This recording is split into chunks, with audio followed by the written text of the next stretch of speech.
This is part of this requirement in the job. Brian Wansink would have you believe it's the skill of juggling fruit that landed him the gig of Executive Director at the United States Department of Agriculture's Center for Nutrition Policy. This is my pyramid. For short, he's the guy that came up with the new food pyramid. My pyramid is a way to very easily communicate to people what the dietary guidelines mean to them on a day-by-day basis and a meal-by-meal basis. Growing up in Iowa, Wansink says, was key to success in his career path. This is the place where nutrition's centered. We grow it, we eat it, it's available. We spend a lot of time on the farm, and then spending time on the farm, we end up spending an awful lot of time selling vegetables door to door. Fascinated by people's selections and inspired by the deeds of Herbert Hoover to cure hunger after World War I, Wansink knew his mission in life. Nutrition and the role that it plays, not just in our physical development, but also in our social development, of how we connect with our families and how we see ourselves, has a ripple effect that goes way beyond simply eating 5 a day. He received a PhD in behavioral science at Stanford, then went on to teach at Cornell University, where he was recently sought out by the nation's top office. What the president is interested in, and why I was appointed to this, is that they're beginning to realize that it's not being able to pass a nutrition quiz that gets people to eat better.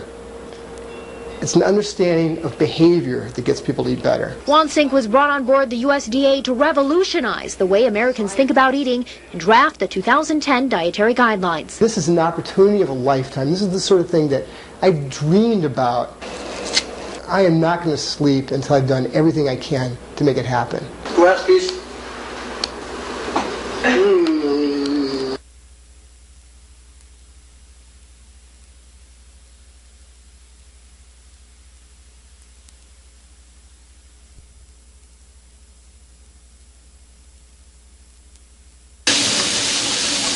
Most of what we eat and how much we eat is influenced by the things around us. That's the driving message behind Brian Wansink's new book, Mindless Eating. They end up being influenced by the size of the plate we happen to take from the cupboard. They end up being influenced by the distance we put the candy bowl away from us. They end up being influenced by whether we serve food family style or not family style.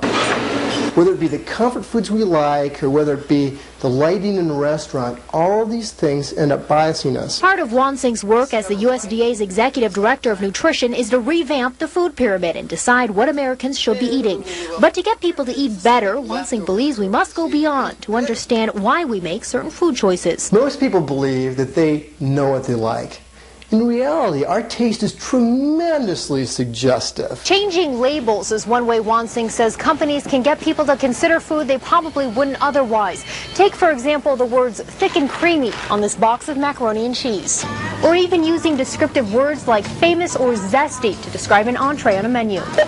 Wansink says being healthy means understanding these triggers and also staying away from that dreaded four-letter word, diet. If you're depriving yourself of something you love, whether it be French fries, or whether it be affection, or whether it be television, it's going to come back to bite you.